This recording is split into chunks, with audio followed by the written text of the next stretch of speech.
On the morning the village drums called for judgment, an old human walked through the forest holding the hand of a blue-skinned hunter. Jonah Reed felt every eye on him. High above, rope bridges swayed between living platforms. Near people paused in their work, hands still on woven nets and carved bows. Children peered between railing vines, bioluminescent flowers dimmed as the shadows of bodies leaned closer to watch. Beside him, Raevi's fingers tightened around his. Her skin was cool and smooth, marked with faint stripes that caught the pale light. She walked with chin high, bare feet silent on the route path. The others might stare, might whisper, but no one stepped in her way. "Breathe slow," she murmured without looking at him, her long ears twitching toward the sound of the distant drums. "If you look like prey, they will treat you like prey." Jonah huffed a quiet breath, more a laugh than a sigh. "At my age I'm closer to stringy meat than prey," he said, "but I'll do my best." Raevi's mouth twitched, almost a smile, then the central clearing opened before them and the smile faded. The heart tree rose at the center of the village, a massive trunk and braided roots thicker than Jonah's old ship. Platforms circled its middle like a crown, hung with woven banners and wind chimes. At its base, the elders stood in a crescent, wooden staves planted in the soil. The drums pulsed from somewhere up in the canopy, slow and heavy. The gathered Naea parted just enough for Jonah and Raevi to step through. Conversations dropped to hushes. Jonah felt the weight of 300 people pressing in, their bright eyes luminous in the dappled shade. Elder Saeru stepped forward, braids wrapped in silver bark. "Jonah Reed," she called, voice carrying with the authority of a thunderclap. "Sky-fallen man, taken into the heart 9 rains ago, today the council asks a question." Jonah forced his shoulders back. "Ask it, elder," he said. Saeru's gaze flicked to Raevi, still holding his hand, then back. "Has your coming called a curse upon our forest?" she asked. "Are the dying groves and the ghost fire in the deep roots tied to you?" A murmur rolled through the clearing. Jonah felt it like wind. He had heard the talk, of course, of sick saplings and strange lights, of animals found stiff and grey near patches of ground that smelled faintly of metal. Some whispered that the world's spirit, Kale, rejected the presence of the off-worlder. Raevi squeezed his hand harder, nails biting his skin. Jonah welcomed the pain, it made it easier not to flinch. "I don't know," he said, because lies would break quicker than any branch. "I came down in fire, I brought metal and engines, and trouble follows those, but I never called for it." "Yet it may be here," a deeper voice said. Elder Thalen stepped out from the crescent, taller than the others, leaning on a staff banded with old burn marks. His gaze was sharp. 3 nights passed. "The scouts found something in the South Hollow," he said. "Show it." A young runner darted forward with a wrapped object. He knelt, peeling back the woven leaves. A shard of dull grey metal caught the light, ugly against the soft earth. Jonah's throat went dry, even burned and twisted. He knew the alloy, it was a piece of his ship's hull. Saeru pointed her staff. "The ghost lights circle this shard," she said. "The young trees near it rot, animals avoid it. The scouts say there is a hum in the air, a whisper they feel in their teeth." "It is waking," Thalen added. "Whatever sleeps under your crash, it stretches now." Jonah heard Raevi's breath catch. The village had never gone near the crater where his scout ship had come apart.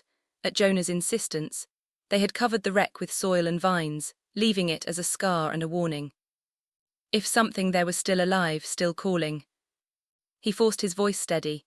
"If a piece of my ship is stirring," he said, "it is not a curse from your spirit, it's human hardware, emergency tech, maybe a beacon trying to phone home." Maury whispers. A few Naea stepped back as if the word home might explode. Saeru's eyes narrowed. "And if your sky kin hear this call," she said, "what then?" "They come," Jonah said bluntly. "Not soldiers, not in the first wave, scouts, surveyors, people like I was. They sniff a world, tag it on their maps. Then the hungry ones follow." Raevi looked at him, really looked, as if seeing not her mate but the stranger who had fallen from the sky years ago. "You think they are already on their way?" she asked. Jonah thought of the rot patches the hunters had described, the faint electromagnetic twitch he sometimes felt on nights when the wind blew from the crater. His old training rose in his mind like a ghost: emergency protocols, delayed beacons, self-repair routines. "I think," he said slowly, "that ship fragment isn't just humming for fun, someone might already be listening." Thalen slammed the end of his staff into the earth. "Then we should break it, shatter the shard, burn all that metal," he growled, "cut out the sickness." "And if you strike a live beacon with fire and hammers," Jonah countered, There's a chance it screams louder, sends out one last big call, you might rush the very danger you want to avoid. The elders exchanged glances, some angry, some worried. You talk as if you know this, Saeru said. Why, Jonah Reed, were you not a simple scout alone? Raevi's grip on his fingers turned from support to demand. He felt the unspoken question there. Tell them. Years he had avoided this part, burying it deeper than the wreck. Now the forest itself forced his hand. He drew a breath that tasted like sap and old guilt. I was not just a scout, he said. I was a pathfinder for the Lark Consortium. The company sends people like me to pretty worlds with no FTL signatures. We measure, we sample, we judge how easy it would be to move the locals, or whether they need moving at all. Myra, Raevi's younger cousin, gasped from the crowd, others hissed. Jonah kept going because stopping now would only make it worse. We call it gentle development, he said. First trade, then advisors, then laws, then the diggers. The company likes forests, easy carbon, they like rare metals even more. My ship was to mark Luri Prime for future contact. Nothing immediate, no invasion tomorrow, just a pin on a map that someday would become a mine. He looked up at the heart tree, at its platforms and woven nests, at the bridges stretching between living trunks. Then I crashed before I could send the full report. I thought I'd died. Instead you dragged me out of the wreck. Raevi's eyes shone but no tears fell. Naea did not weep in public. And you stayed, she said softly. And I stayed, he echoed. Because this place is more than a line in a resource ledger. Because you showed me a way to live that isn't about digging holes and selling pieces of the sky. Because I fell in love with you. A ripple moved through the watching crowd, some discomfort, some grudging warmth, some outright disapproval. The sight of a grey-bearded human and a blue-skinned Naea woman walking hand in hand still unsettled many. Their kiss the night before, in full view of the bridges, had not gone unnoticed. Saeru lifted her staff again. Words of heart are noted, she said. But the forest sickens while you speak. We cannot wait for your kin to decide whether to come take our roots. We must act. Let me act, Jonah said, stepping forward. I know the tech buried in that crater, I know its tricks. Give me a party, let me go to the shard, let me silence it the right way. And if you call your kin instead, Thalen demanded, if you betray us there. Raevi stepped between them. Then you will not have to hunt him, she said, her voice like flint, because I will cut him down myself. Jonah flinched, not at the threat but at how much it cost her to say it. Yet her eyes were steady, she knew the stakes. The elders conferred in low voices, drumbeats shifted patterns above. For a long moment the whole village hung in a held breath. Finally Saeru turned back. The council will give you 1 day, she declared. When the sun stands on the west rim tomorrow, we expect a sign. Either the ghost fire will fade and the hum will still. Or we will take up axes and burn the crater until nothing remains. If the sky responds, if strangers fall, Jonah Reed, we will name you enemy. Jonah bowed his head. 1 day, he said, we'll make it enough. Raevi squeezed his hand once more, then pulled him toward the path leading south. Then we had better move, she said, because the forest is wide and your legs are old. He snorted, letting the familiar banter steady him. Old legs, stubborn heart, he said, still beats. As they left the clearing, Jonah caught a last glimpse of worried faces, of children clutching woven charms, of warriors checking spearheads. Suspense hung in the air as thick as mist. The forest was about to test whether one human's loyalty could outweigh the gravity of an entire civilization. They did not go alone. By the time Jonah and Raevi reached the southern edge of the village platforms, a small group waited at the descent vine, packs slung on their shoulders, weapons strapped to thighs and backs. Kale leaned on the railing, eyes half-lidded in lazy boredom that fooled no one, young, broad-shouldered, restless. He had never been comfortable with Jonah among the Naea. His braids were tied back with hunter's feather cords, his gaze flicking between Raevi and the old human with something like challenge. You get the fun tasks, he drawled. Walk into the cursed hollow with a man whose kin want our world. Perhaps if we survive I too will take a sky mate and be forgiven all my sins. Raevi rolled her eyes. Kale, if you took a sky mate she would throw you back, she said. Myra stood nearby, short spear in hand, eyes bright with nervous excitement. Elder Luri says every path needs a small, clever one, she said. I am here to be small and clever. Jonah frowned. This is not a hunt for practice, he said. There may be machines out there, old defenses, I don't want kids in the way. Myra bristled. I have 12 reins, she protested. And I am of the heart line. If the forest sickens, I will see it with my own eyes. Vara, quiet as always, stood at the back, studying Jonah with that evaluating engineer gaze. She had helped him salvage non-dangerous pieces from his wreck years ago, whispering to his battered human tools in her own way, coaxing them into the forest. I go because if your ship's bone is stirring, someone must speak to it, she said simply, touching the coil of bioluminescent cables at her belt. Naea grew the looms of our village long before you fell. I have languages of root and signal both. Jonah nodded, relief and worry tangled. He could not afford to refuse capable help, even if part of him wanted to drag them all back to safety. Kale climbed onto the descent vine without waiting. Argue on the ground, he called, then stepped off, letting the thick living rope carry him down. Raevi squeezed Jonah's arm. We leave together, she said, and they followed. The forest floor smelled of loam and growing things. Sunlight filtered through towering trunks. Jonah adjusted the strap of his old sidearm. The only piece of tech he insisted on keeping charged, more a comfort than a weapon here, but sometimes comfort mattered.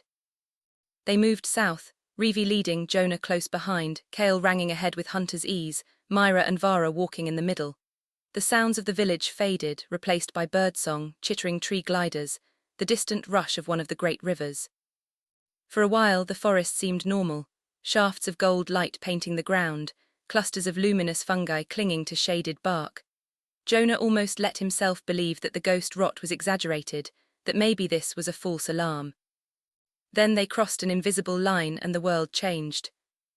The smell hit first, not rot exactly, but a sharp metallic tang underneath the leaf scent. The birdsong thinned, the trees grew more spaced out. Their roots twisted strangely. As they walked, Jonah noticed patches where the soil was bare, no moss, no fungi, just dry dust with a faint shimmer like powdered glass. Myra knelt by one of those patches, extending a careful hand. It is cold, she said, surprised, like stone in the deep caves. Don't touch it, Jonah snapped, sharper than he meant. She jerked her hand back, scowling. He crouched beside her, holding his tablet above the patch. The old human device hummed, flickering through sensor modes. The numbers it painted on the screen made his stomach tighten. Nanite residue, he muttered, more to himself. Maintenance swarm maybe, or early-stage terraforming, little machines that eat certain molecules, rearrange them. Your soil still fights back, so they're sluggish, but they're here. Vara's eyes darkened. Your ship brought these, she said, not asking. Yes, Jonah said. If they woke on their own, they're probably working off a primitive directive, prepping the ground for construction or mining. They don't care that your roots live in that ground. Raevi's jaw clenched. Then we go faster, she said, before more of your little machines wake. They passed more dead patches, some larger, some ringed with wilted plants. Once they saw a small tree, half grey from the base upward, leaves shriveled. Jonah caught the smell of solder and ozone. Kale's breath, Kale muttered, unusually quiet, this is wrong. All the while the hum in the air grew not loud, but insistent, a pressure in the teeth and bones. Jonah could almost pick out a pattern, a slow pulse like a heartbeat made of static. By mid-afternoon they reached the rim of the crater. Years ago, when Jonah's ship had torn through the sky. It had gouged a great wound in the forest, smashing trees, throwing soil and stone for leagues. Over time, vines had crept back, saplings leaned in. The Naea had helped the forest heal, covering twisted metal with soil, banning the place from use. Now the rim was a ring of sickly growth, leaves spotted, bark grey at the edges. The center of the crater sagged in a shallow bowl, and in that bowl something glowed. It was not bright, just a steady dull red like an ember buried in ash.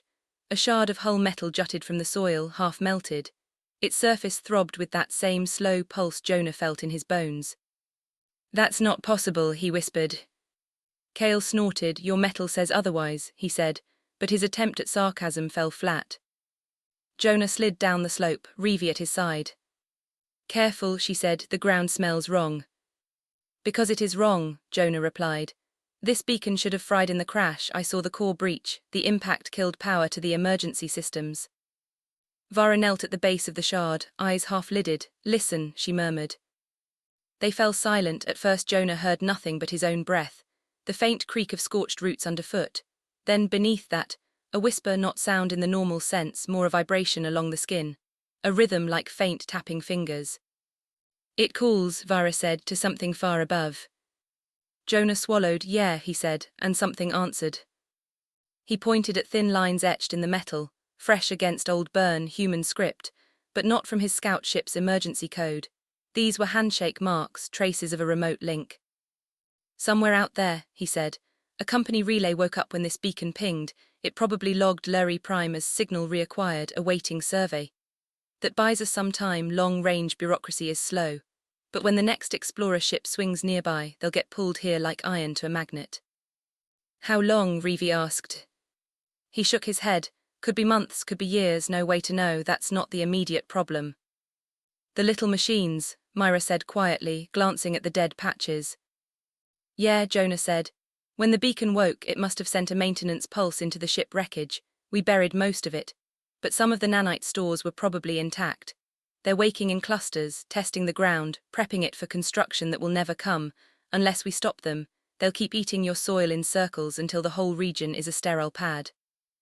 Kale scowled. Then we break this, he said, hefting his spear. No, Jonah said sharply. Not yet. We have to shut it down from the inside, clean. Otherwise the failsafe might dump every remaining nanite into overdrive and scream for help doing it. Raevi folded her arms. Then tell us what you need, she said. We did not walk all day to listen to your worrying. Jonah stared at the shard, at the faint glow deep inside. He could feel old training stirring in him. Maps of circuitry, access codes burned into long-term memory. There was a hatch under there somewhere, a maintenance port. He had crawled through those guts 100 times, swearing at them, banging knuckles on stubborn panels. I'm going in, he said. Myra blinked. In where? He jabbed a thumb at the ground, under the shard down into the buried compartment. He said, the emergency node will be there if I can reach it. I can push a kill sequence directly into the beacon core, no broadcast, no flares. Kale laughed once harsh. You can barely bend your knees, he scoffed. You will get stuck in a metal hole. Raevi shot him a look. You will lower him, she said, and pull him out again. If he gets stuck, you will go in after him because you have shoulders like an overfed tree cat and deserve the struggle. Kale muttered but did not argue. Vara knelt, pressing her palms to the scorched soil. The ground remembers where your metal bones lie, she said. I can ask the roots to loosen, make a narrow way. The Naea believed trees listened. They coaxed them rather than cut. Ethan had come to respect that. He stepped back as Vara whispered. The thin surviving roots shifted, soil crumbling inwards. Slowly a dark gap opened at the shard's base. A breath of cold, dry air washed out, smelling of old plastic and burned insulation. Jonah's heart clenched, the scent of his old life, of ships and sealed helmets. Raevi touched his cheek, bringing him back. You go with the forest's blessing, she said softly, and mine. He smiled crookedly. I'll take that over a vacuum suit any day, he said, then eased himself down into the hole. Kale and Raevi held the vine rope looped around his chest, lowering him slowly. The tunnel was barely wide enough for his shoulders. Metal scraped his back, loose soil trickled into his hair. After a few meters, his boots found a hard surface. He crouched, groping, and his fingers met smooth composite, the faint glow from above painted outlines. He could make out the curve of a hatch, the recessed grip. Touchdown, he called, voice echoing weirdly. I'm on the access plate. Hurry, Raevi answered, distorted, the hum grows. Jonah pulled a small field light from his belt. Thumbing it on, white light sliced across the interior. He saw the hatch clearly now, charred but intact. A human panel, marked with language from a life he had almost forgotten. He set the light between his teeth, freeing both hands, and worked the manual override. Muscles trembled, his shoulders protested. But the old ship yielded with a groan. The hatch popped, cold air rushing out. Inside, the emergency compartment was cramped, full of cables and a single core cylinder pulsing with dim red. Tiny motes drifted in the air, glittering like dust. Jonah recognized them with a shiver, an inactive maintenance swarm waiting for orders. Hello, trouble, he muttered around the light, Papa's back. He cramped himself half inside, fingertips flying over a tiny status screen. The interface flickered, struggling, but enough power remained. Human text scrolled. 3 years, Jonah whispered. It's been humming for 3 years.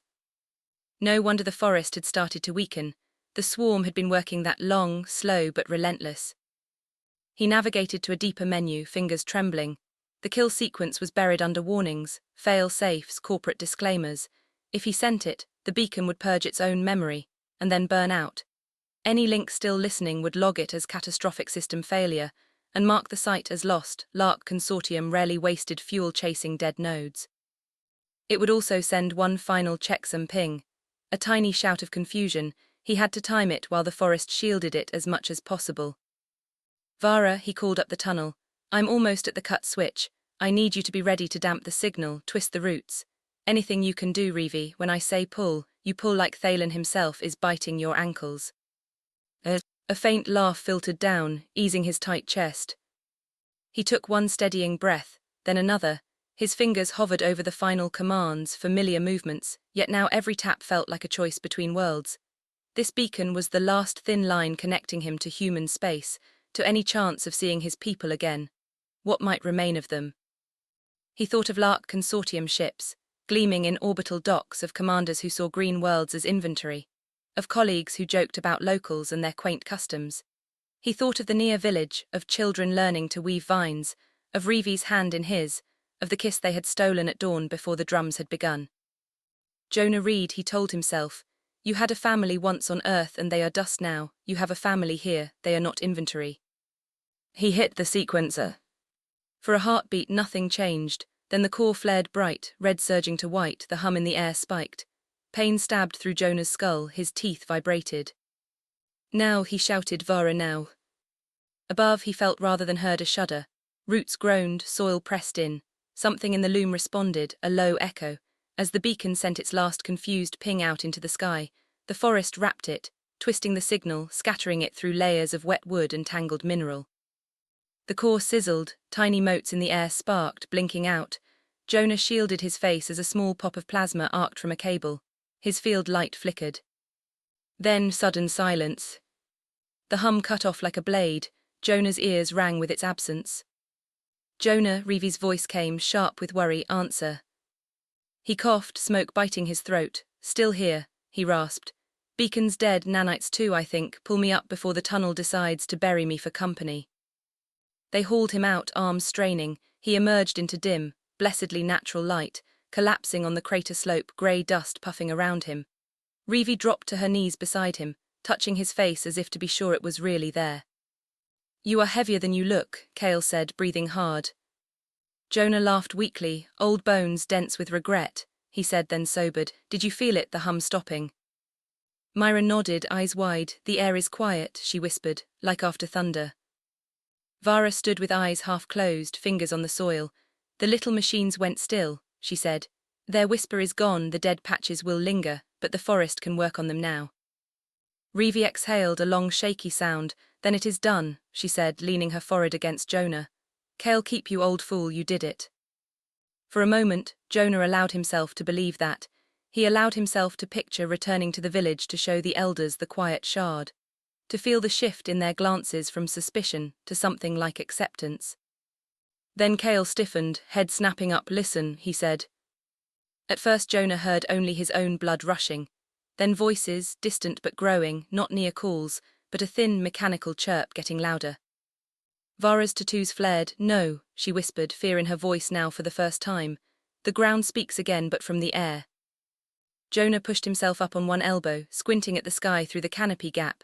Something glittered above, small, darting shapes, half hidden in the pale blue. Recon drones. Not from his wreck, sleeker, with company markings he did not recognize but understood all the same. The beacon's last confused call might have been muffled. But somewhere in the network, a listening node had grown curious enough to dispatch automated eyes, perhaps from a long-range survey buoy passing on the edge of the system. They are here, Myra cried, pointing, as the first drone swooped lower, its sensor cluster swiveling. Kale raised his spear, but Jonah grabbed his arm. Don't throw, he snapped. You'll only annoy it. These things are armored and they talk to each other. Raevi's hand went to the knife at her belt. Vara whispered to the soil again. But the drones did not care for roots. They fanned out mapping. One paused over the crater, its lenses focusing. A faint beam flicked out, scanning the shard, the patched soil, the human and near faces. Jonah's mind raced. He had killed the beacon. But if these drones logged a detailed reading and pointed a higher authority this way, the forest's reprieve would be temporary. He still had his tablet, half fried but functional. He still had an implant behind his left ear, a dusty bit of hardware that had once let him sync to company channels, long unused but never removed. Maybe, just maybe, he could make those traits into a weapon. Vara, he said quickly, can you boost a signal up not from the loom from me? She blinked, from you. He tapped his head. There's an old link in here, if I can convince that drone I'm a high-priority rescue target from a contaminated site. It might tag this world as off-limits, quarantine. The company hates contamination more than they love profits. Raevi's eyes widened. And if it also calls a ship to haul you off, she asked. He held her gaze. Then you will let them, he said quietly. You will tell the elders I chose it, that I traded my skin for your roots. Her fingers tightened painfully on his arm. No, she said, voice low and fierce, I will not. Raevi, he said, and put every scrap of old soldier steel into his voice. If we fight these things here, maybe we smash a few, but the rest scream for help and bring bigger teeth. If I give them what they expect to see, one lost human asset requesting evac from a hazardous world, they might log everything else as a write-off. Kale made a disgusted sound. You would throw yourself back to your Sky Masters, he said. Jonah looked at him. I would walk into their jaws so they don't bite you, he said. That's what people do when they finally grow a spine. Myra's lower lip trembled. You promised you would stay, she whispered. He swallowed. I promised I would do what I could to keep you safe, he said. Sometimes those aren't the same thing. Vara stepped closer, eyes searching his. You are sure you can fool their machines, she asked. No, Jonah said honestly, but I have to try. For a moment no one spoke. The drones circled, one dipping lower, scanning Raevi's blue skin, Jonah's grey hair. The faint heat from the cooling beacon remains. Finally Raevi released his arm, her expression carved from grief and stubborn love. If you go, she said, you go as Naea too, not just as their tool. Remember that while you lie to them. He smiled, throat tight. I remember, he said. Vara touched his implant carefully, bioluminescent threads from her fingertips snaking into the interface. I can nudge the signal, she murmured. Make it smell like sickness to their networks, but the words must be yours. Jonah closed his eyes, reaching for an old muscle, the shape of corporate command codes. He forced his mind into the cold, clipped tone he had once used in debriefings. Lark relay, he said aloud, trusting the implant to carry the intent upward. This is Pathfinder Jonah Reed, asset ID JNR1389. Crash site on unregistered world shows extreme nanite contamination, beacon malfunctioned, emergency shutdown executed, local biosphere compromised, recommend full quarantine, class black, do not approach, repeat, do not approach. The drones paused mid-flight, their lenses flared. A tight beam lanced down, touching Jonah's temple. Pain burned through his skull, white hot. He grunted but stayed kneeling. Kale took a half step forward, but Raevi grabbed his shoulder, fingers digging in, holding him back. Come on, Jonah thought desperately, buy it, you cautious cowards. He pictured rampant nanite swarms devouring an outpost, malfunction reports, the cost of decontamination. He laced his signal with every sensor reading of the dead patches, every trace of lingering nanite signature. Something shifted, a faint buzz of acknowledgement in his implant, cold and distant. The beam cut off, the drones drifted. Recalibrating then as one, they turned their noses upward and streaked away, vanishing into the bright sky. The sudden absence of their presence left Jonah reeling. He swayed. Raevi caught him. Did it work? Myra asked in a small voice. Jonah sagged against Raevi, feeling drained. They tagged the world as contaminated, he said. For a while at least no survey ship will want to touch it. They'll route their exploration elsewhere, cleaner targets. Vara exhaled slowly, shoulders slumping. The forest owes you more than one life now, she said. Kale looked away, jaw tight, not ready to admit respect, but his silence was less hostile. Raevi pressed her forehead to Jonah. And you, she whispered, do they call you back? He listened inward to the faint echo in his implant. They think I'm already dead, he said, a surprising lightness in his chest. The implant burned out when the beam cut, no leash, no recall, I'm off their map. Myra let out a choked laugh, half sob. Then you stay, she said, throwing her arms around his middle, nearly knocking him over. He hugged her back, pain and joy mingling. If you'll still have me, he said, looking at Raevi over Myra's head. Raevi's eyes softened in a way that made all the ache worth it. You shut off the curse of your own kin, she said. You faced their gaze and turned it away. You are near Jonah Reed, whether the elders like it or not. Let's go give them the good news, he said, though every muscle protested the idea of walking all the way back, before Thalen decides to light the crater anyway. They started the long trek home. The forest seemed to breathe easier around them, leaves rustled with a different sound. Birds cautiously returned to the branches above. The dead patches remained, but now at their edges, tiny shoots already pushed against the poisoned soil, stubborn and green. Suspense still hung in Jonah's mind. He knew corporations could change their minds. Quarantine flags could be overridden if someone high enough smelled profit. But for now, for years at least, Lurie Prime would be just another red mark on a map, filed under too risky. Sometimes survival was not about winning grand victories, but about convincing predators that other prey were easier. When they reached the village at dusk, the drums had begun again, but now their rhythm was anxious, searching. The crowd surged as Jonah and the others emerged from the forest path. Seru stepped forward, eyes scanning their faces, lingering on the lack of ghost light behind them. "Well," she demanded, "does the forest still sing, or has your sky curse grown louder?" Raevi lifted the shard Jonah had carried back, its glow gone, only dull metal now. "The beacon is dead," she said. "The hum is gone, the little machines sleep forever." Vara added, "The sky sent eyes," but Jonah Reed turned them away with lies they wanted to hear. A ripple of surprise. Jonah braced for anger, accusations. Instead, Seru studied him in silence for a long moment, then nodded once. "You did this," she said, "both the curse and its ending." "Yes," Jonah said hoarsely. Thalen snorted. "Very human," he muttered, "to break something and then bleed to fix it." Some of the tension snapped. A few Naea laughed. Myra grinned. Seru raised her staff. "The council sees your deeds," she announced, voice ringing. "The heart tree has not withered, the ghost fire has stilled, the human remains among us, not as curse but as branch grafted to our trunk. He will stay under Raevi's hand and under the eyes of all. If more sky storms fall, we will speak again." Jonah let out a breath he hadn't realized he held. Raevi squeezed his fingers, smiling fully now. For the first time since his crash, the murmurs around them carried more curiosity than suspicion. That night, under lanterns grown from glowing fruit, the village celebrated, cautiously at first, then with more energy as the new quiet of the forest settled in. Jonah watched children chase each other across rope bridges, watched elders dance slow spirals around the heart tree. He felt Raevi's hand slip into his again. "Walk with me," she said softly. They moved away from the main fire, along a path lit by tiny beetles in glass globes, up a spiral ramp to one of the higher platforms.